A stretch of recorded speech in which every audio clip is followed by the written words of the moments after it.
L'UQO, en collaboration avec le quotidien Le Droit et le Canal Savoir, est fier de présenter cette conférence du professeur Martin Laberge, le centenaire de la guerre 1914-1918, entre l'histoire et la mémoire. Martin Laberge est professeur d'histoire européenne et des relations internationales au département des sciences sociales de l'UQO depuis 2007. Il a obtenu son doctorat en histoire de l'Université de Montréal en 2006. Ses travaux de recherche portent notamment sur les relations internationales de la France des années 20 et 30. Il travaille en ce moment sur 2 projets de recherche intitulés « À l'ombre des morts, la mémoire de la Grande Guerre » et « La politique étrangère de la France de 1918 à 1939 ».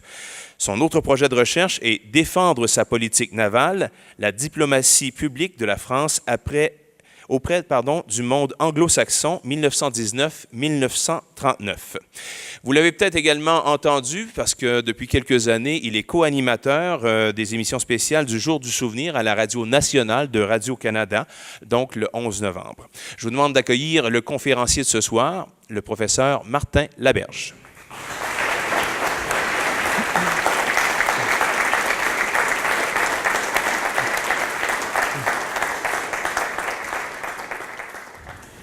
Alors, bonsoir tout le monde.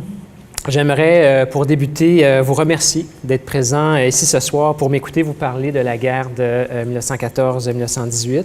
J'aimerais également remercier l'Université du Québec en Outaouais pour avoir organisé cet événement, et particulièrement Gilles Mailloux et Benoît Gélina de la Direction des communications et du recrutement. Avant de débuter, une première remarque. Je vais fréquemment utiliser le terme « Grande Guerre » ce soir, et ceci pour 2 raisons. La première, c'est généralement le terme qui fut employé par les contemporains de l'événement, qui utilisaient le terme « Grande Guerre » ou « la Grande Guerre mondiale ». Également, c'est le terme privilégié par bien des historiens aujourd'hui pour souligner la spécificité et l'autonomie de ce conflit par rapport à la Seconde Guerre mondiale. En 1920, dans le cadre d'une conférence consacrée aux écrivains de la Grande Guerre, Georges Duhamel exprimait ceci. « Les vérités profondes de la guerre, elles sommeillent à jamais dans les 10 millions de crânes enfouis sous les champs de bataille. Les morts seuls savent quelque chose. Les survivants étreignent de précaires souvenirs que tout conspire à défigurer et à dissoudre. » Georges Duhamel, je vous le rappelle, s'est engagé volontairement en 1914 à l'âge de 40 ans pour connaître et partager l'expérience des hommes de sa génération. Et Georges Duhamel avait partiellement raison. La mémoire de la Grande Guerre et son souvenir, sans cesse renouvelé, obscurcissent notre compréhension du conflit. C'est pourquoi ce soir, je profite de l'occasion offerte par le centenaire du déclenchement de la Grande Guerre pour vous présenter quelques clés de compréhension de ce conflit. Bon, les perspectives présentées seront nécessairement impressionnistes, mais j'espère qu'elles vous permettront de mieux comprendre ce phénomène historique qui, vous le comprendrez, est d'une très grande complexité. De manière à mieux éclairer le conflit également, j'ai décidé d'orienter la perspective vers celle qui nous est la plus familière, c'est-à-dire celle du front de l'Ouest, cette ligne de tranchées qui va s'étendre à partir de l'automne 1914, de la mer du Nord jusqu'à la frontière suisse. Cependant, j'aimerais que vous gardiez en mémoire le caractère global du conflit et ne pas oublier les autres fronts en Europe de l'Est, dans les Balkans, en Afrique et en Asie, sans oublier naturellement la guerre navale. Bon, pour vous présenter, vous offrir quelques clés de compréhension, j'ai organisé, si vous voulez, ma présentation en 4 parties. La première, un rappel chronologique, nécessaire à mon avis pour comprendre le dynamisme du conflit. Bien, c'est ce qu'on assiste généralement, au cours d'histoire, la fameuse démonstration chronologique, mais rassurez-vous, ce soir, je serai bref et rapide. Et surtout, ce qui est important, à mon avis, pour comprendre la Grande Guerre, c'est un examen des sociétés en guerre et surtout ce que signifie combattre en 1914-1918. Et finalement, comprendre en fait qu'à la fin de la guerre a émergé un espoir. L'espoir qu'un monde nouveau émergerait de ce conflit. Vous l'avez peut-être remarqué en entrant, sur la table qui se trouve à ma gauche, quelques objets. En fait, ces objets rappellent la présence des hommes et des femmes qui vécurent la Grande Guerre en offrant une trace tangible et matérielle de ce passé. On pourrait presque affirmer qu'ils possèdent une mémoire matérielle du conflit. Il ne faut pas oublier, alors que des fois les textes peuvent paraître froids et détachés, ces objets ont été manipulés par des participants, des témoins, des acteurs des événements, que ce soit des civils et des militaires. J'en ai retenu 3 en fait. Le premier, c'est ce que vous voyez ici, communément appelé un casque Adrian. C'est le casque porté par les soldats français durant la Grande Guerre. Ce fut le premier casque d'acier introduit durant le conflit. Ça va remplacer les képis qui équipaient les soldats à l'automne 1914, fin de l'été 14 et à l'automne. Il faut bien comprendre qu'il témoigne en fait de la volonté de protéger ces soldats. Et le but du casque, entre autres, était de les protéger contre les éclats d'obus et les débris qui étaient projetés, entre autres, par les explosions. Ensuite, vous avez justement un deuxième objet, peut-être moins familier, c'est celui que vous voyez à l'avant et qui, en bas à droite, j'en ai retenu un seul, le plus imposant, et c'est celui-ci. Et c'est en fait un éclat d'obus provenant d'un des champs de bataille de la Grande Guerre. Et cet éclat d'obus est intéressant puisqu'il témoigne en fait de la nature de la mort durant la Grande Guerre. C'était une mort bien souvent anonyme, causée par justement l'artillerie qui a été utilisée massivement durant le conflit. Et finalement, un objet qui a, à mon avis, une double signification. En fait, ce que vous voyez ici à l'avant, et c'est ni clair sur ma photo et c'est sans doute pas très clair de votre perspective, c'est en fait une douille d'obus, un obus britannique, parmi ce qu'il y avait de plus commun, si vous voulez, à l'époque, mais un obus qui a été ouvragé, travaillé, probablement dans la volonté de le transformer en lampe à l'huile. Mais pourquoi est-ce que cette douille d'obus est importante? Eh bien, elle témoigne justement de l'industrialisation qui a supporté ce conflit. Il témoigne également, entre autres, des femmes qui ont remplacé les hommes dans les usines, mais surtout, de par son inscription, il témoigne de la filiation, du lien qui existait entre les soldats au front et les gens qui les attendaient à l'arrière. Parce que ce qui était écrit ici sur cet objet, c'est « Souvenir d'Artois, Angélique ». Alors, vous avez un soldat qui, patiemment, durant probablement ses périodes de repos à l'arrière, a littéralement poinçonné, en fait, non seulement l'inscription, mais en fait, a orné l'obus, en fait, de feuilles de laurier et tout ça. Donc, on peut imaginer que pendant que ce soldat-là, qui est inconnu, pendant qu'il préparait et qu'il gravait cette douille d'obus, devait penser justement à son Angélique qui était restée à l'arrière à la maison.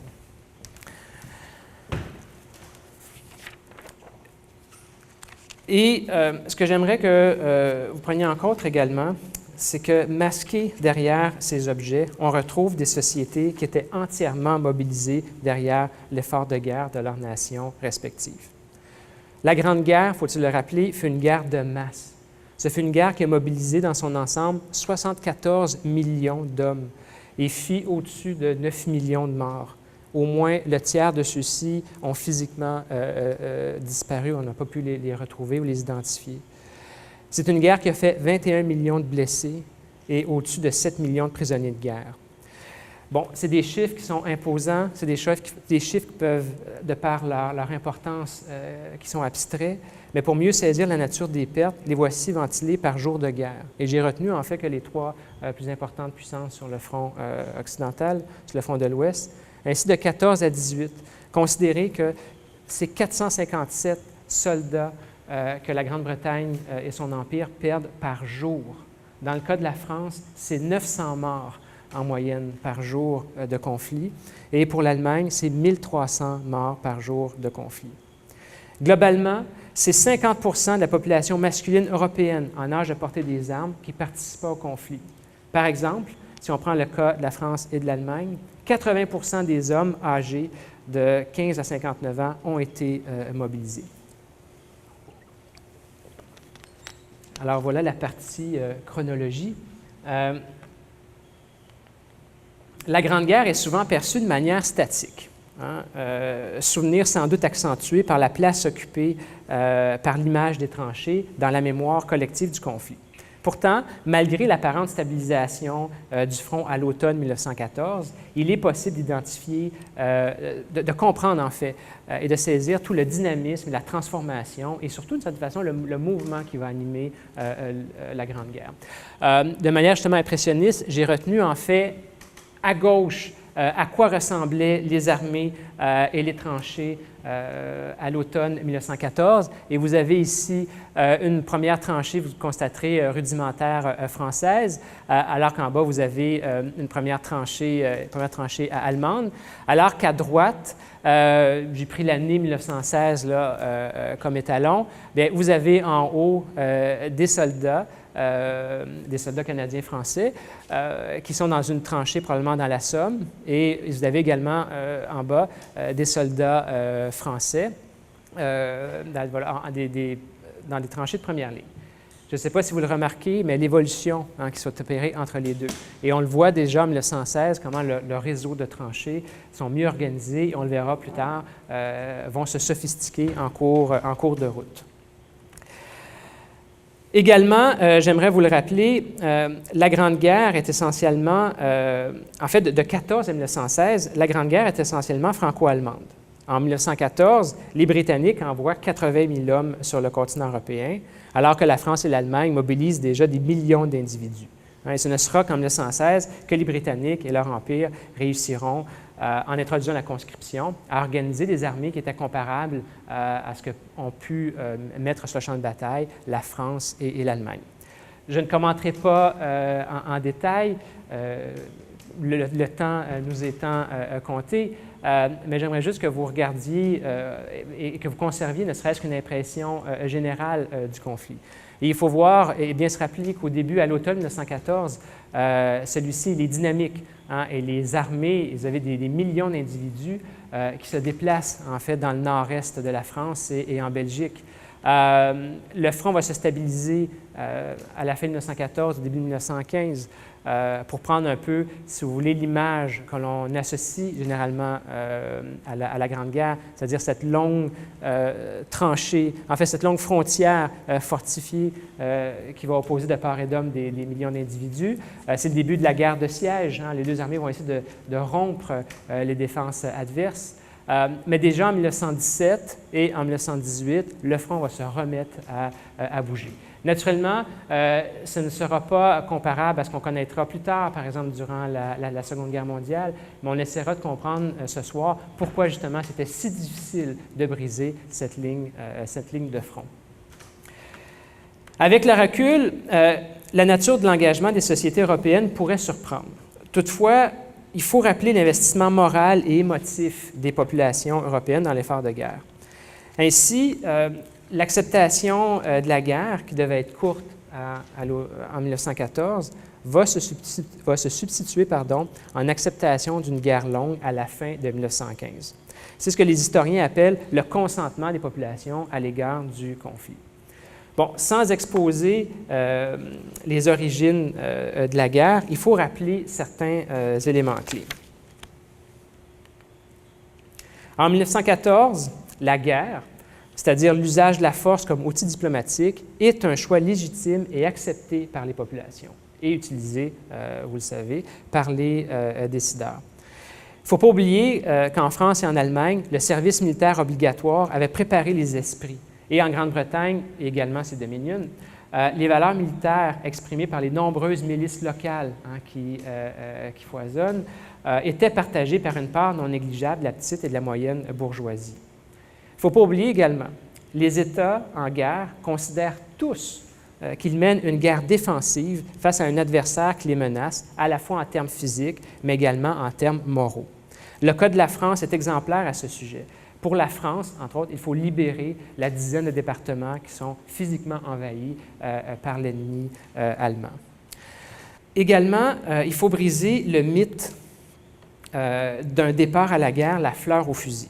Comme en témoignent les nombreux témoignages contemporains, c'est avec résignation, mais détermination, que les soldats vont partir à la guerre. Et entre autres, il faut être très prudent avec les photos d'allégresse et de joie, souvent présentées par les journaux et qui ont été justement choisies pour cette raison. J'aimerais, entre autres, sur cette image, que vous remarquiez, entre autres, ici, et regardez l'image de ce soldat qui se retourne vers la caméra et qui témoigne, à mon avis, justement, de cette à la fois résignation, mais détermination. Et encore, même dans l'imagerie populaire, vous avez à gauche un dessin préparé pour un des journaux illustrés en août 1914, au début de la guerre, et on le voit très bien, on voit le départ d'un conscrit qui quitte pour rejoindre son régiment, embrassant son poupon et sa femme en pleurs, le voyant quitter pour la guerre, ne sachant pas si elle allait le revoir bientôt. Dernière chose, la première chose également, qui va frapper les individus en 1914, et je crois qu'elle est bien exprimée par l'image que vous trouvez à gauche de la diapositive. Ce qui va frapper les individus en 1914, c'est sans doute la séparation physique des familles. Et ça, c'est quelque chose qu'on a tendance à oublier. L'historienne Clémentine Vidal-Naquet va estimer, par exemple, qu'en France, en août 1914, c'est environ 1 million de couples qui sont séparés par la mobilisation. Et elle a fait le calcul, et entre 1914 et 1918, ce sont 5 millions de couples qui sont ainsi séparés par le conflit en France. Également, il ne faut pas l'oublier, dès le début de la guerre, la nature des pertes fait en sorte que l'issue de la guerre ne peut être autre chose qu'une victoire ou une défaite. Par exemple, la journée du 22 août 1914, dans le contexte des premiers affrontements, les Français vont perdre près du village de Rossignol 27 000 hommes, c'est-à-dire plus que la première journée de la bataille de la Somme en 1915, où les Britanniques vont en perdre 20 000. Ainsi, les Allemands ont déjà perdu plus de 142 000 hommes à la fin de l'année 1914 et les Français, au même moment, 300 000. Les pertes des premiers combats vont alimenter une forme de mobilisation collective par l'ampleur des sacrifices déjà concédés, et ce, dès les premiers jours de la guerre. Dans ces conditions, et ça c'est crucial, il faut bien le comprendre, il était impossible pour les belligérants d'accepter une paix négociée ou une paix de compromis. Bon, également, il y a ce qu'on appelle la mobilisation culturelle. Et ça, du point de vue, si vous voulez, franco-britannique, c'est assez intéressant. La crainte des francs-tireurs, c'est-à-dire de civils armés d'un fusil de chasse qui tireraient dans le dos des soldats allemands, et la nécessité pour l'armée allemande d'avancer rapidement font en sorte qu'elle va prendre des mesures drastiques pour accélérer l'offensive et le déplacement de ses troupes. Les troupes allemandes étaient convaincues qu'elles étaient confrontées à un soulèvement massif des populations belges et françaises lorsqu'elles sont rentrées sur ces territoires. Et ils étaient également convaincus que c'était en fait des soulèvements qui étaient dirigés par les élites locales. Face à la peur des soldats allemands, qui étaient en fait surpris par la résistance des troupes belges et des troupes françaises, le commandement allemand va ordonner des représailles sévères. Exécution collective de civils, utilisation des populations comme boucliers humains. C'est près de 6 500 civils qui ont été tués avant la mi-octobre 1914 et au moins 20 000 immeubles qui furent détruits en guise de représailles, incluant le 26 août 1914, le début de la destruction de la ville de Louvain en Belgique, une ville qui était comparée à la Oxford du Nord, avec sa bibliothèque universitaire. La cathédrale de Reims, la cathédrale du Sacre des Rois de France, est incendiée le 19 septembre 1914. Et ce qu'il faut voir, c'est que ces exactions étaient relayées par les réfugiés, entre autres belges et français. Et entre autres, il y a 250 000 réfugiés belges qui vont trouver asile en Grande-Bretagne.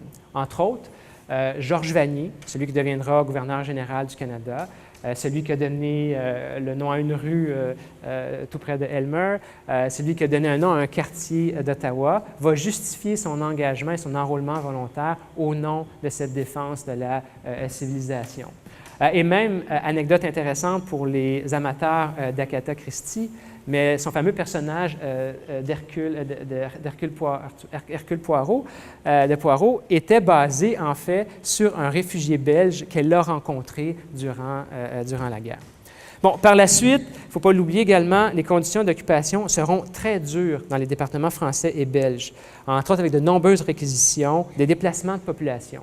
Également, dans la guerre, les Allemands vont électrifier la frontière entre la Hollande et la Belgique pour empêcher les populations belges, justement, de quitter le territoire. Donc, pour les Français, les Britanniques, et même pour les Canadiens, la guerre contre l'Allemagne va prendre, à l'origine du conflit, dès 1914, va prendre une dimension morale. Et pour reprendre les termes de l'époque, la guerre est nécessaire pour défendre la civilisation.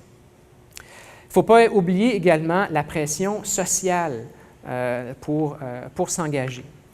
Et entre autres, un élément parfois moins connu, en Grande-Bretagne, mais également au Canada, on a eu ce qu'on a appelé la campagne de la plume blanche. Et en fait, c'était des femmes qui, pour alimenter l'effort de guerre, avaient sur eux des plumes blanches qu'ils épinglaient sur les vêtements des jeunes hommes qui étaient en âge de s'enrôler, mais qui étaient en vêtements civils.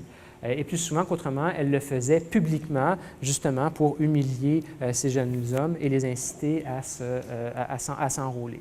Et dans certains cas, ça a créé des situations un peu paradoxales, où vous avez le cas, par exemple, d'un soldat britannique qui avait gagné une médaille, la Croix de Victoria, la plus haute distinction qu'on puisse recevoir dans l'armée britannique, et qui allait justement se déplacer pour aller à une présentation, expliquer son expérience. Il était en civil et une femme l'a croisé et lui a épinglé une plume blanche. Également, cette espèce de pression sociale, on va la retrouver par le truchement de la propagande. J'en ai retenu deux et c'est assez intéressant. Il y en a une, entre autres, qui fait référence justement à la question belge et en fait des territoires occupés français. Mais j'aimerais que vous remarquiez la première à gauche ici que vous voyez. En fait, c'est une affiche pour solliciter en fait l'investissement de la population française pour qu'ils participent à l'effort de guerre. Donc, c'est les troisièmes emprunts de la défense nationale. Et regardez bien ce qui est écrit en dessous. Pour la France qui combat, pour celle qui chaque jour grandit. Et qu'est-ce qu'on voit? Bien, on voit visiblement un soldat en permission. À l'époque, on aurait reconnu immédiatement qu'il s'agissait d'un soldat qui arrivait des premières lignes. On reconnaît son casque. Sa femme qui est à côté de lui avec un nourrisson. Et surtout, ce que j'aimerais vous remarquer, regardez les yeux de la petite fille. Et regardez justement le regard inquisiteur, le regard perçant qui est dirigé vers nous en nous demandant « Que faisons-nous pour l'effort de guerre? » Le second, en fait, la seconde affiche que vous voyez ici, fait justement référence à ce qu'on va appeler les atrocités allemandes. Britain is fighting for the freedom of Europe. La Grande-Bretagne se bat pour la liberté de l'Europe. Et surtout, moi, c'est la suite, pour défendre vos mères, vos femmes, vos sœurs des horreurs de la guerre. Et naturellement, à quoi font-ils référence ceux qui ont conçu cette affiche-là? Bien, naturellement, aux atrocités commises en Belgique et en France. Bon, également, il ne faut pas l'oublier, c'était une guerre industrielle. Là, je vais revenir à la diapo d'origine. Les États ont été obligés de payer chaque balle de fusil, chaque obus tiré. Il a été nécessaire de nourrir, équiper, transporter les soldats et leur matériel. Les États ont payé pour leurs uniformes, leur nourriture, leur ont même offert un salaire, aussi misérable était-il. Ils ont également offert des pensions aux veuves, aux orphelins. Ils ont pris en charge les blessés, les réfugiés ayant quitté le territoire occupé. Donc, la Grande Guerre introduit ce qu'on appelle la guerre totale, la guerre moderne, la guerre industrielle. C'est une guerre qui exige des ressources considérables, non seulement en termes de munitions, mais également en termes de ravitaillement nécessaire aux millions de soldats mobilisés. J'aimerais que vous preniez en compte, ne serait-ce que cet éclat de but, ce morceau d'acier, ou en fait cette douille de but, mais imaginez en fait tout le processus qui a été nécessaire, qui a précédé en fait son utilisation sur le champ de bataille, c'est-à-dire d'aller miner le minerai nécessaire, le transformer pour qu'il soit utilisable, l'usiner pour en faire une douille de but, et ainsi de suite. Donc, vous imaginez déjà tout le processus, l'ampleur de celui-ci.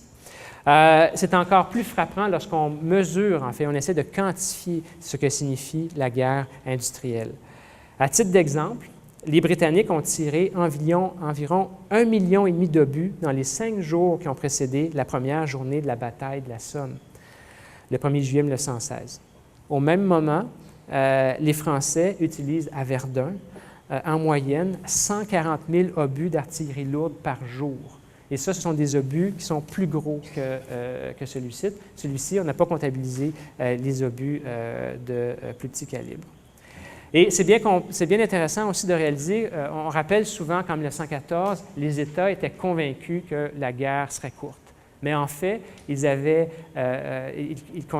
croyaient que la guerre serait courte par son coût. Et ils étaient convaincus, en fait, que le coût d'une guerre serait si imposant que les États ne seraient pas en mesure, justement, de l'amener très longtemps. À la lumière des besoins matériels des armées, bien, les États en guerre vont devoir apprendre à gérer et surtout organiser l'effort de guerre. Comment? Bien, entre autres, en fixant les commandes nécessaires, en structurant le financement par des emprunts à l'étranger ou sur le marché national, les fameux emprunts nationaux qu'on a vus il y a quelques... il y a quelques minutes. En remplaçant également la main-d'œuvre masculine partie au front par le travail des femmes. Et il faut bien comprendre qu'il faut également gérer la distribution des denrées alimentaires de manière à nourrir les soldats et les civils. Bref, et ça c'est une grande rupture à l'époque, l'État doit intervenir dans les affaires sociales et économiques de la nation.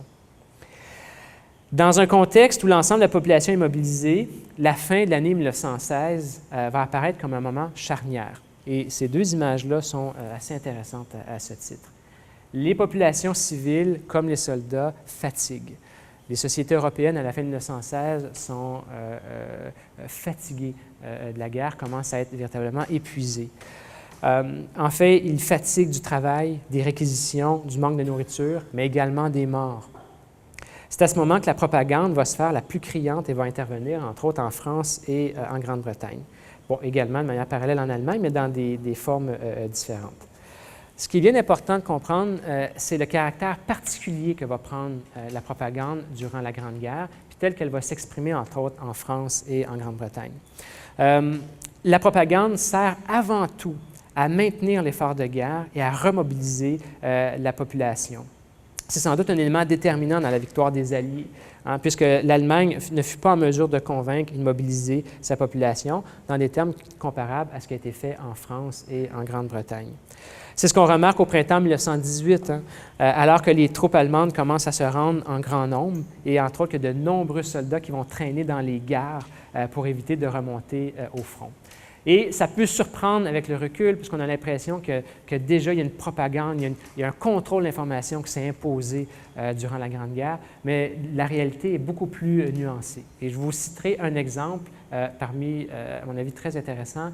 En 1916, le prix Goncourt est attribué au feu de Henri Barbusse.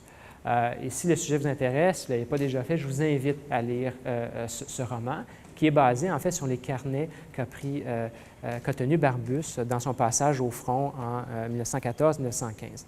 C'est étonnant ce qui ressort de ces carnets. Bon, naturellement, aujourd'hui, ce qu'on retrouve, ce sont les carnets non censurés, parce qu'à l'époque, on a quand même coupé certains éléments.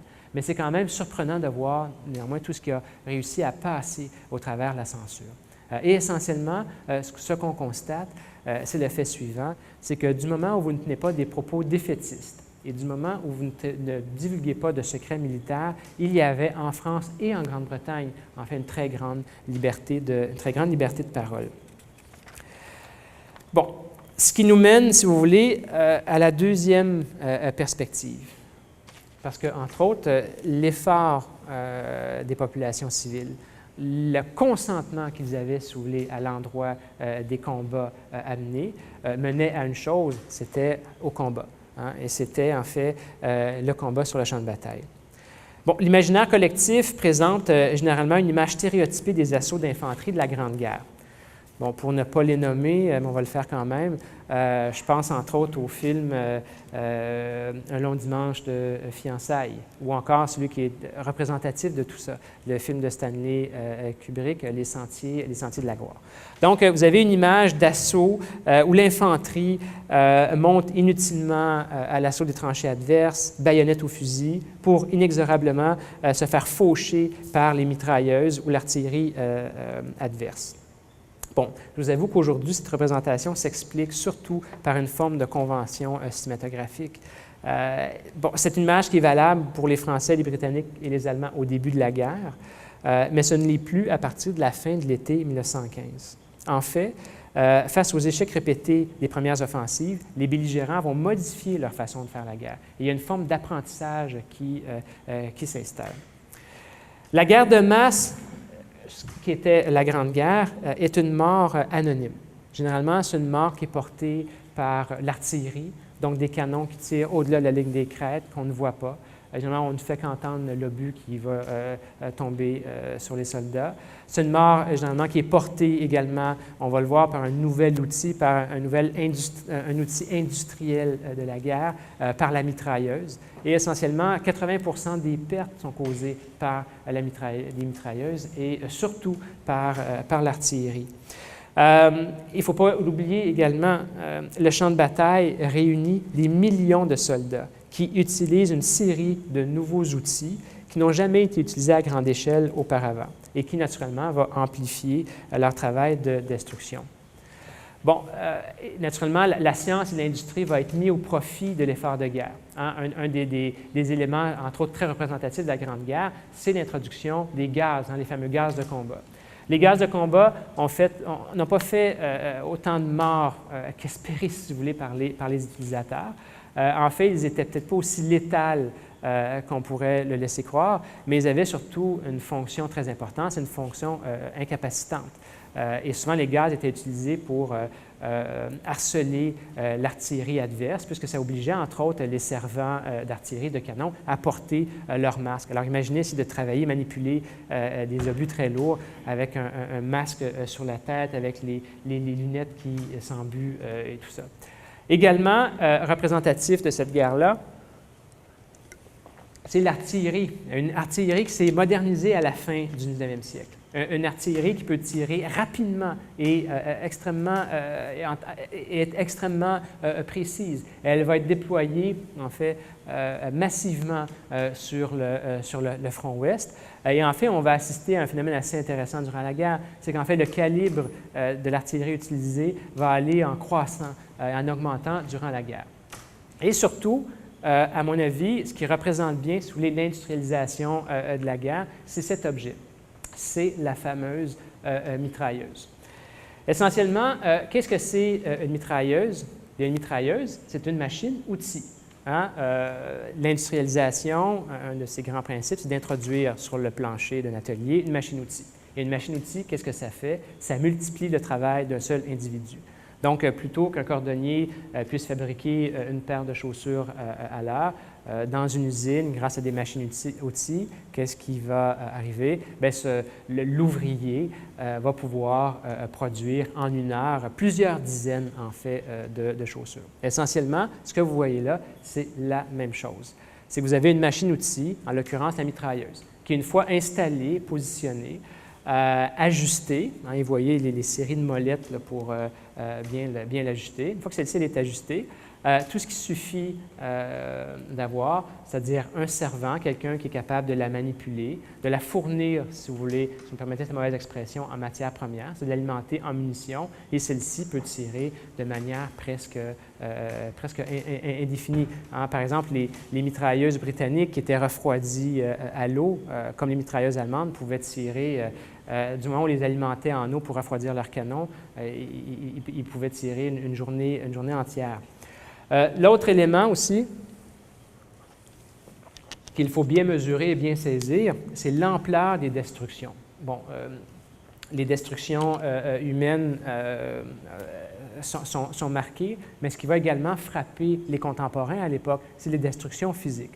Il faut bien comprendre que malgré le dynamisme du conflit que je vous ai mentionné il y a quelques minutes, le front se concentre en fait sur une bande de territoire qui est relativement précise. Hein, c'est dans cette bande-là, qui fait à peu près une bonne dizaine de kilomètres de part et d'autre de la ligne de tranchée, le combat va se concentrer dans cette zone-là.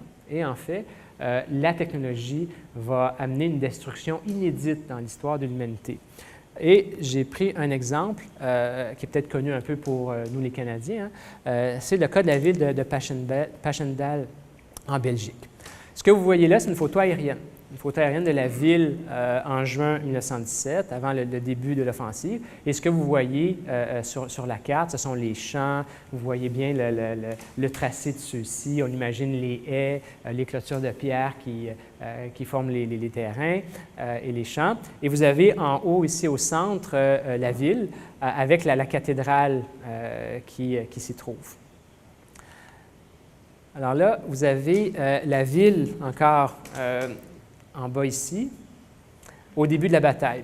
Et là, qu'est-ce qu'on remarque? Eh bien, on remarque les trous d'obus qui commencent à se multiplier. On commence à remarquer les destructions. Et là, on est le 3 août. Eh bien, regardez à quoi ressemblait la ville au lendemain de la bataille. Eh bien, toute la couche supérieure du sol a disparu. Tous les champs que je vous ai montrés il y a quelques minutes ont également disparu. La seule chose qui reste, qui est à peu près reconnaissable, c'est justement l'église au centre de la ville de Passchendaele, justement qui était construite en grosse pierre et qui a mieux résisté, si vous voulez, à l'artillerie, mais autrement, tout le reste a disparu. Alors, qu'est-ce que ça signifie? C'est que tous les systèmes de drainage, qu'ils soient humains ou matériels, ont disparu. Et vous le savez peut-être, mais durant la bataille de Passchendaele, il s'est mis à pleuvoir beaucoup, et c'est devenu un véritable cloaque, véritablement une mer de boue. Et ce qui va marquer les contemporains également, c'est la destruction physique des corps. Et en fait, le fait que dans certains cas, il y a des individus qui ont littéralement disparu, qui ont été pulvérisés sans qu'on soit capable d'en retrouver les traces sur le champ de bataille. La figure emblématique de la Grande Guerre, c'est la tranchée. La tranchée, c'est une réponse plus ou moins spontanée au déluge de feu qui habite le champ de bataille en 1914. Au début, ce sont des trous individuels que les soldats vont creuser. Les soldats français les appelaient les trous à renards. Alors, on va creuser des trous individuels qui seront éventuellement reliés les uns aux autres pour faciliter, si vous voulez, des déplacements et surtout faciliter des déplacements protégés. Le paradoxe dans les tranchées, c'est qu'elles sont associées à des conditions de vie épouvantables. Vous imaginez la boue, comme on le voit ici sur cette image, sur ce dessin là, qui représente en fait une tranchée à Notre-Dame de Lorette, tout près de Vimy en fait. Donc, les tranchées, c'est la boue, la promiscuité, les rats, les poux, les cadavres que les soldats ne peuvent enterrer, les bombardements d'artillerie que doivent subir les soldats. Pourtant, et c'est là le paradoxe, les tranchées permettent aux soldats de survivre. Et c'est lorsqu'ils sortent de celles-ci qu'ils vont mourir en grand nombre. La présence dans les tranchées se fait selon un système de rotation, où généralement, et là ça peut varier un peu d'une armée à l'autre, mais généralement les soldats passent à peu près 3 jours en première ligne, 3 jours en seconde ligne et 3 jours en troisième ligne, avec des périodes de repos et d'entraînement insérées dans tout ça.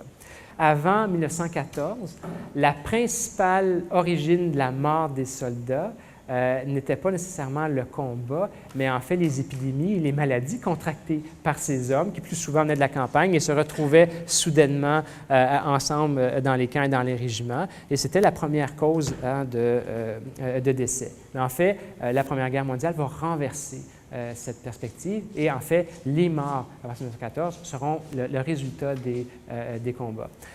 Également, la technologie, la puissance du feu, la violence déployée sur le champ de bataille dépassent les progrès médicaux de l'époque. Les progrès seront importants, mais ne sauront s'ajuster et répondre justement à cette violence déployée sur le champ de bataille. Donc, essentiellement, je pense que vous l'avez compris, la technologie fait franchir au combat un seuil de violence inconnu jusqu'alors et la puissance déployée sur le champ de bataille entraîne des destructions physiques, non seulement des hommes, mais également du paysage.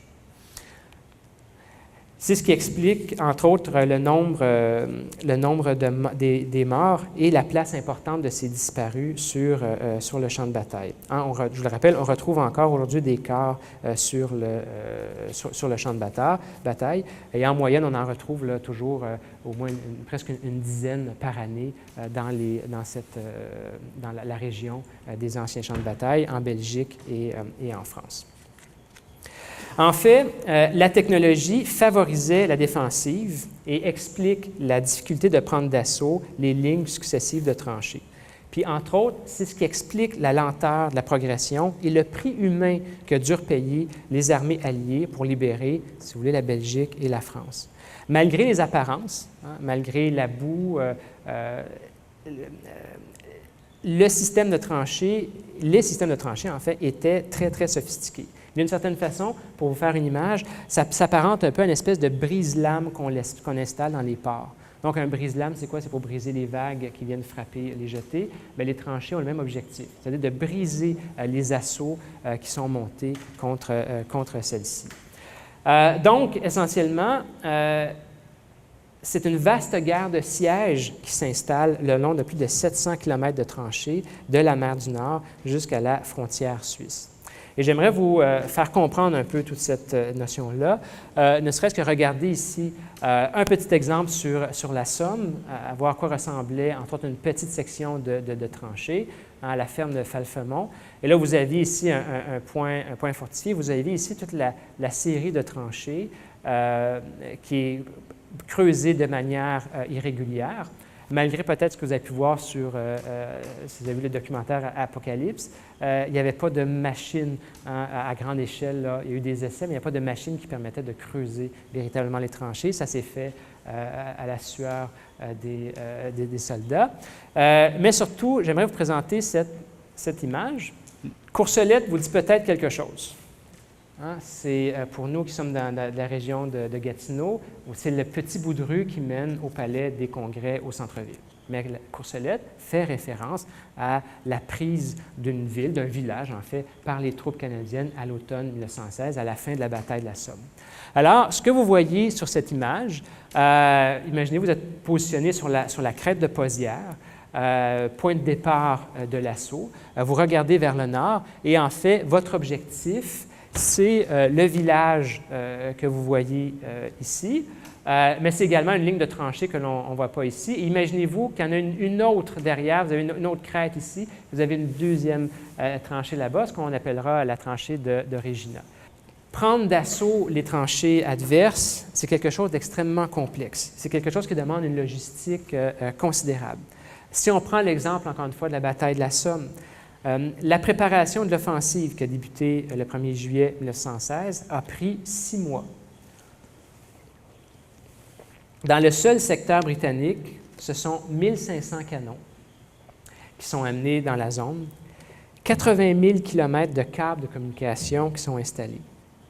Et durant la bataille, qui a duré, si on peut l'appeler ainsi, de juillet à novembre 1916, ce sont 4 millions d'Allemands, de Britanniques et de Français qui se sont relayés sur le champ de bataille, sur une zone assez compacte de celle-ci. Bon, 1916 va marquer un tournant important dans la manière de mener la guerre. Chez les Alliés, l'armée française, sans entrer dans les détails, va être la première à essayer de trouver une solution. Parce que je vous l'ai dit, c'est un système qui est extrêmement complexe. Regardez ici, vous avez des vestiges de tranchées, comme on retrouve encore aujourd'hui dans certaines régions, des régions entre autres plus reculées, dans ce cas-ci, près de Soyecourt dans la Somme. Alors, ce que vous voyez, ce sont des vestiges de tranchées françaises, tranchées de seconde ligne. En tout, je vous dirais, le bois Walleux fait à peu près, c'est à peu près grand comme la salle ici aujourd'hui. Alors, ce petit bout de terrain qui est assez impressionnant lorsque vous êtes sur place, eh bien, regardez, c'était en fait la toute petite section que vous voyez ici de tout cet ensemble de tranchées. Et ce que vous voyez un peu en mauve ici, ce sont les tranchées françaises. Et essentiellement, ce sont les tranchées de première, deuxième ligne, et souvent, vous avez des tranchées de réserve derrière tout ça. Alors, regardez la complexité du réseau.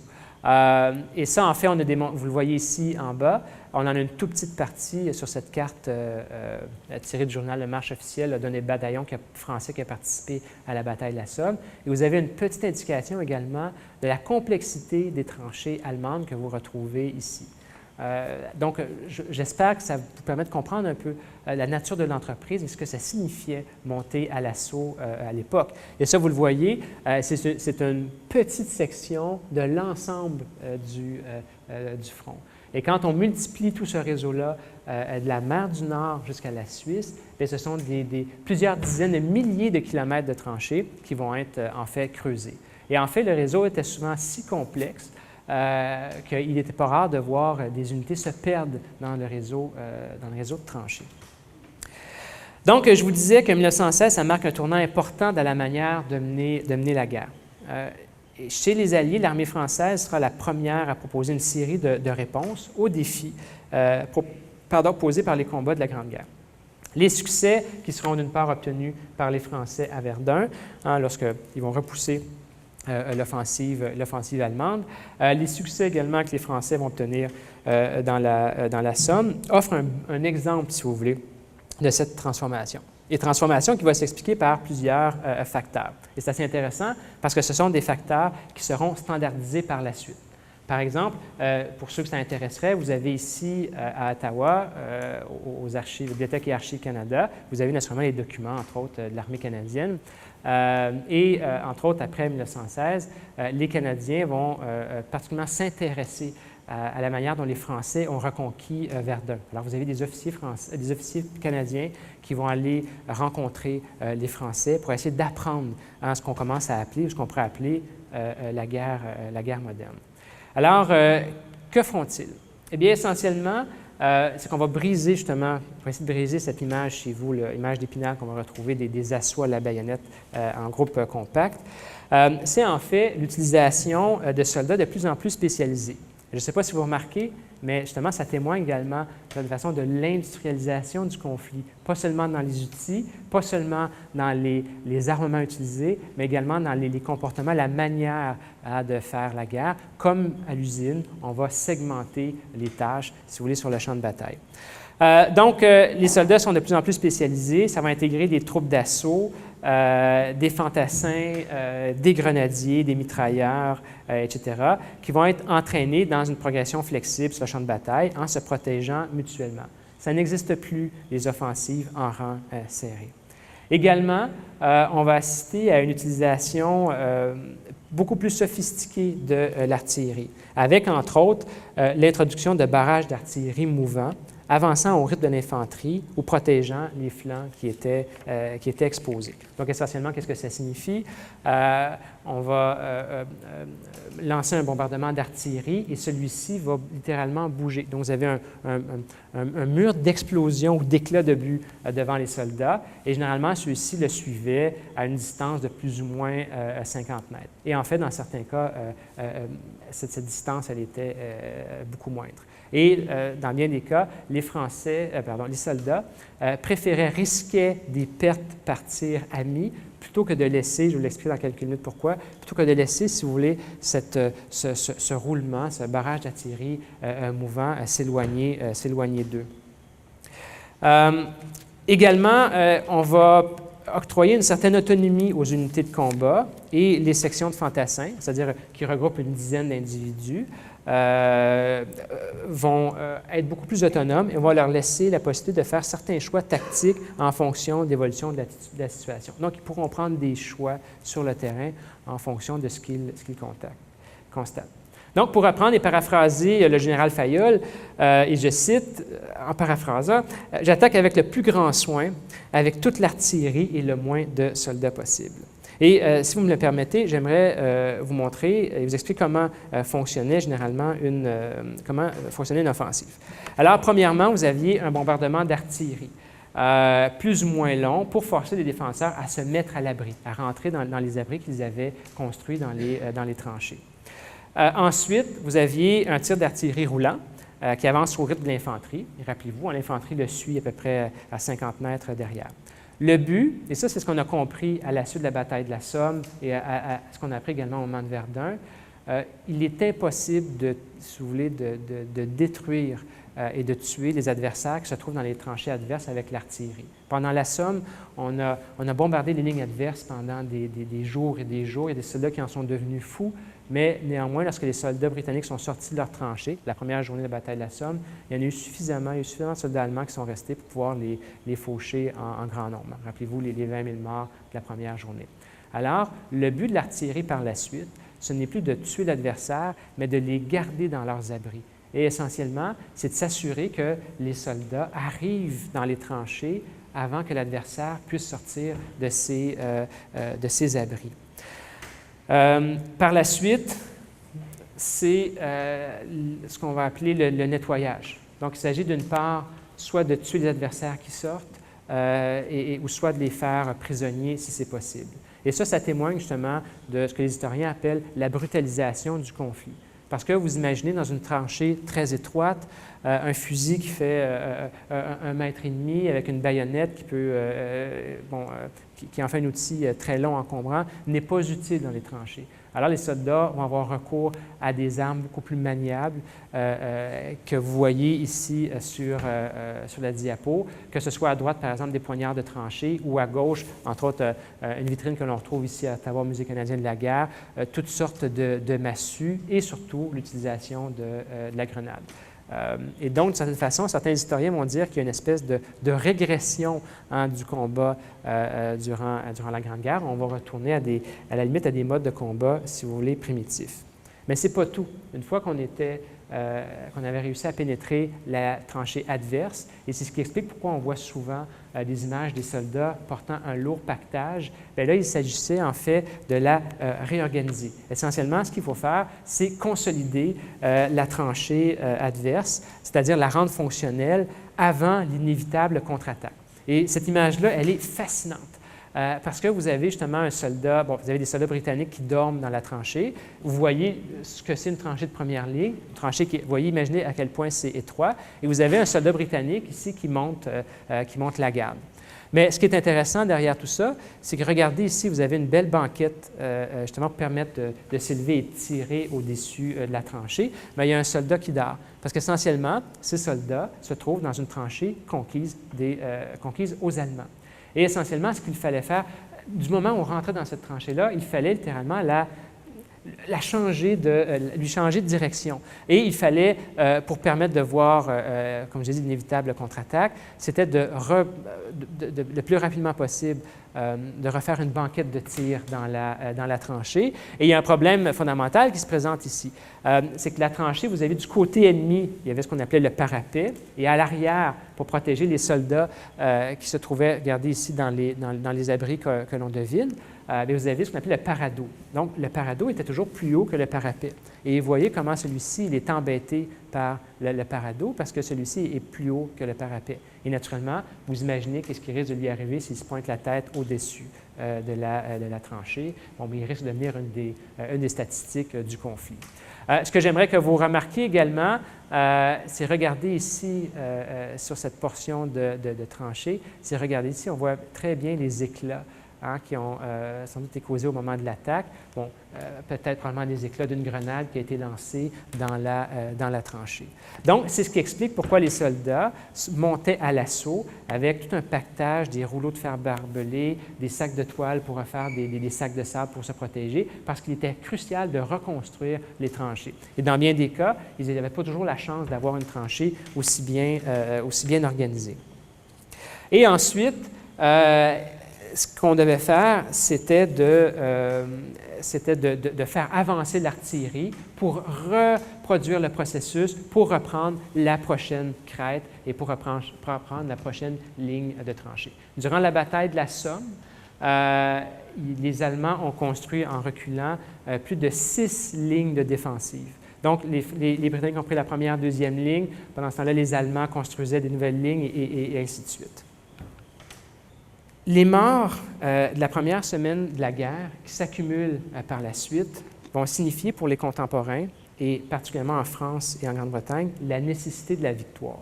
Et ça, c'est un élément crucial que j'aimerais que vous vous rappeliez. Pour l'effort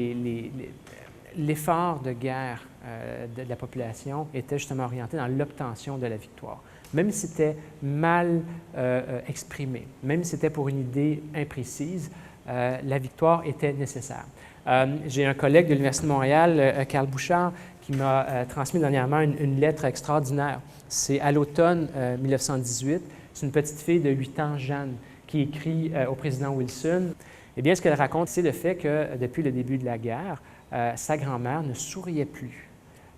Mais depuis la fin des combats et depuis la victoire, entre autres de la France et des troupes alliées, bien, sa grand-mère a retrouvé le sourire. Pour vous allez me dire, c'est un peu naïf, c'est candide, mais à mon avis, ça exprime bien justement l'importance pour les populations d'obtenir cette victoire. Malgré les morts, malgré la reconstruction, malgré les territoires ravagés, pour les contemporains, la Grande Guerre ne fut pas une guerre inutile. Et il y a eu, entre autres, une volonté que quelque chose de meilleur sorte de la Première Guerre mondiale. La paix proposée, entre autres, à Versailles ne fut pas une paix bâclée. Retenez que le traité de Versailles, qui met fin à la guerre, proposait des mécanismes de négociation internationale permettant d'éviter le recours aux armes comme moyen de règlement des différends internationaux. Et j'aimerais vous citer à ce sujet un dernier écrivain, Jean Guéhenno. L'armistice signé, l'étrange murmure des choses à venir me sembla emplir l'air du monde. Je m'accuse d'avoir été un homme en ce temps-là ivre d'espoir. Je croyais vraiment qu'un homme tout neuf était né, qui avait des sens tout neufs, le sens du peuple, le sens du monde, le sens de l'avenir. C'est sur cette perspective que je souhaite conclure cette présentation. Rien ne peut justifier les millions de morts causés par la Grande Guerre. Toutefois, la paix internationale qui s'est construite après 1919 et surtout après 1945, aussi imparfaite fut-elle, a puisé son inspiration dans les idéaux de paix, de coopération qui sont sortis de 1914-18. Et c'est peut-être là pour nous la grande leçon de la Grande Guerre. Faire de la paix, non pas un aboutissement d'un conflit ou la fin des combats, mais de faire de la paix un processus politique à poursuivre, un idéal à réaliser. Et c'est ce que souhaitaient les gens en 1918. Merci beaucoup.